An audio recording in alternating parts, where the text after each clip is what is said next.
두 번째로 호세아서 3장 4절에서 5절에 보면은 심판 후 구원에 대해서 말씀했습니다. 하나님은 이스라엘을 심판하신 것은 그들을 완전히 멸망시키고자 하신 심판이 아니었습니다. 그러므로 이스라엘 백성들은 하나님의 심판을 통해서 자신들의 죄를 회개하고 하나님께로 돌아오는 자가 되어야 한다는 말씀을 호세아서 1장에서도 2장에서도 계속 말씀하셨는데, 오늘 본문에서도 하나님은 심판 후에 회복이 있을 것이라고 말씀을 하셨습니다. 4절 말씀을 먼저 봅니다.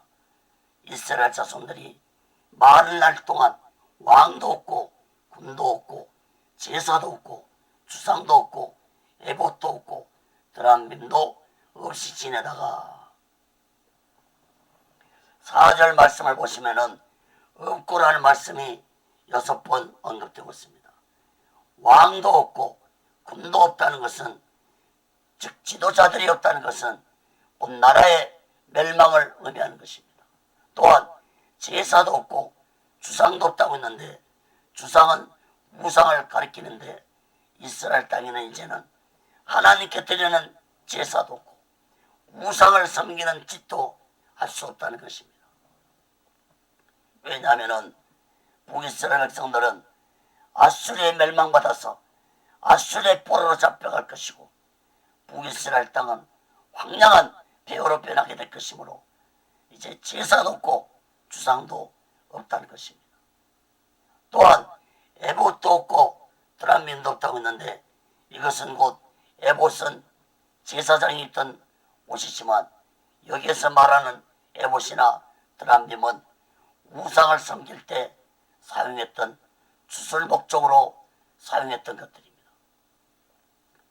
드람빔은 왕이 신의 뜻을 알기 위해 사용된 기구로 하나님께서 금하신 것이었습니다. 2장에서도 우상에 대해 말씀하신 하나님은 3장, 4장, 5장까지에서도 계속해서 북이스라엘의 우상 숭배하는 죄악에 대해서 지적을 하고 말씀을 하셨습니다. 결국 북이스라엘은 호세아를 선지자를 통해서 지적하신 하나님의 우상 숭배에 대한 죄에 대한 지적을 듣고도 외면하고 무시했습니다. 그 결과 북이스라엘은 아수르에게 주전 722년에 멸망받고 말았습니다. 사랑하는 여러분, 이스라엘 백성들이 하나님의 십계명을 모를 리 없었을 것입니다. 십계명인 제1계명과 제2계명은 하나님 외에 다른 신을 섬기지 말라고 했는데, 이스라엘 백성들은 우상을 섬겼습니다. 또한 우상을 섬긴 죄값은 자손 3세대까지 이를 것이라고 말씀했는데, 그러한 말씀을 북이스라엘 백성들은 두려워하지 아니했습니다. 얼마나 무지한 백성들입니까? 사랑하는 여러분, 북이스라엘 백성들은 하나님이 우상을 얼마나 싫어하는지 망각한 백성들이었습니다. 그들은 우상을 섬긴 죄값이 얼마나 무서운 심판을 가져올 것인지 망각한 백성들이었습니다. 사랑하는 여러분, 오늘날도 많은 자들이 이스라엘 백성들과 같은 생각을 가지고 우상을 섬기며 살아가고 있습니다. 우상이라고 해서 어떤 형상만을 의미하는 것이 아닙니다. 여러분들이 하나님보다 더 사랑하는 것이 있다면 그것이 바로 우상이 될 수 있다는 사실을 깨달아야 할 것입니다. 돈을 더 사랑하면 돈이 우상이 될 수 있고, 자식을 더 사랑하면 자식이 우상이 될 수 있습니다. 명예, 권세를 더 사랑한다면 그것이 우상이 될 수 있습니다. 사랑하는 여러분, 우리는 이 세상에 살아가면서 세상 것에 마음 뺏기지 말고 나의 마음을 항상 하나님을 향하는 마음을 가지고 오직 예수 마음과 오직 예수 신앙으로 살아가는 자 되시기를 예수 그리스도로 간절히 축원합니다. 잠언서 4장 23절에 보면은 무릇 지킬만한 것보다 더욱 네 마음을 지키라. 생명의 근원이 이에서 나온다고 했습니다.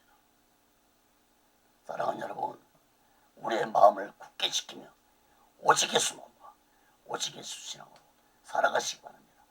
5절 마지막 절 말씀 봅니다. 그 후에 저희가 돌아와서 그 하나님 여호와와 그 왕 다윗을 구하고 말일에는 경외함으로 여호와께로와 그 은총으로 나아가리라. 이스라엘의 회복을 의미하는 말씀이면서 더 나아가서는 이스라엘 포함한 하나님의 택한 자들을 마지막 날에 회복시켜 줄 것이라는 의미의 말씀입니다. 2장 마지막 부분에서도 마지막 그날에 대해서 말씀했지만 또다시 하나님은 3장 마지막 부분에서도 마지막 날에 대해 말씀을 하셨습니다. 다윗을 구하고 말이라는 경외함으로 라는 이 말씀을 주목하시기 바랍니다. 다윗은 이미 죽은 다윗 왕을 의미하는 것이 아니라 다윗은 예수 그리스도를 의미하는 것입니다. 저 무지한 이스라엘 백성들은 오늘날도 다윗 같은 정치적인 육적인 메시아를 기다리고 있지만 마지막 때 세상을 구원하고 회복시키실 분은 예수 그리스도입니다. 사랑하는 여러분, 예수님이 재림하시기 전에는 이 세상은 결코 회복되지 않냐고 더욱 악한 세상이 될 것입니다. 이런 악한 세상 속에서 세상을 사랑하는 자들 되지 마시고 하나님의 크신 사랑을 마음 깊이 깨닫고 오직 예수 마음과 오직 예수 신앙으로 마지막 날을 준비하고 다시 오실 예수 그리스도를 기다리며 살아가는 귀하고 복되고 지혜로운 자 되시기를 예수 그리스도로 간절히 축원합니다. 말씀을 맺습니다. 사랑하는 여러분, 하나님의 사랑이 크신 만큼 그 사랑을 배신한 자들에게 임하는 하나님의 심판은 크다는 사실을 깨달아야 할 것입니다.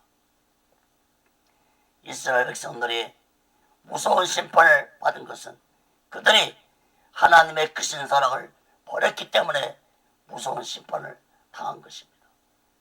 마지막 날에도 하나님의 크신 사랑을 베푸신 그 사랑을 배신한 자들은 창조 이후에 찾아볼 수 없는 무서운 심판을 당할 것입니다. 예수님도 마태복음 24장 21절에서 그때 큰 환란이 있겠습니다. 창세로부터 지금까지 이런 환란이 없었고 후에도 없으리라 말씀했습니다. 사랑하는 여러분, 독생자 예수 그리스도까지도 우리를 위해 십자가에 죽게 하신 하나님의 크신 사랑을 마음 깊게 깨닫고 이 마지막 때 오직 예수 마음과 오직 예수 신앙으로 마지막 날을 준비하고 다시 오실 예수 그리스도를 기다리며 살아가는 귀하고 복되고 지혜로운 자 되시기를 예수 그리스도로 간절히 축원합니다. 기도하겠습니다. 거룩하신 하나님 아버지, 호세아를 선지자를 통해서 보여주신 하나님의 사랑을 저 무지한 이스라엘 백성들은 깨닫지 못했습니다. 오늘날 우리 또한 이러한 말씀을 통해서 하나님의 사랑을 깨닫지 못하고 세상을 사랑하고 돈을 사랑하고 명예와 권력을 사랑하고 산다면 우리 또한 저 무지한 이스라엘 백성들처럼 하나님의 심판을 받을 수밖에 없을 것입니다. 거룩하신 하나님 아버지, 진실로 모든 자들이 하나님을 마음을 다해 힘을 다해 목숨을 다해 하나님을 사랑하는 자들이 되어서 오직 예수 마음과 오직 예수 신앙으로 살아가도록 붙잡아 주옵소서. 오시기스 훈련원도 세워주시고 인도하시고 다스려 주시옵소서. 모든 영광을 하나님께 드리며 예수 그리스도로 간절히 기도합니다. 아멘.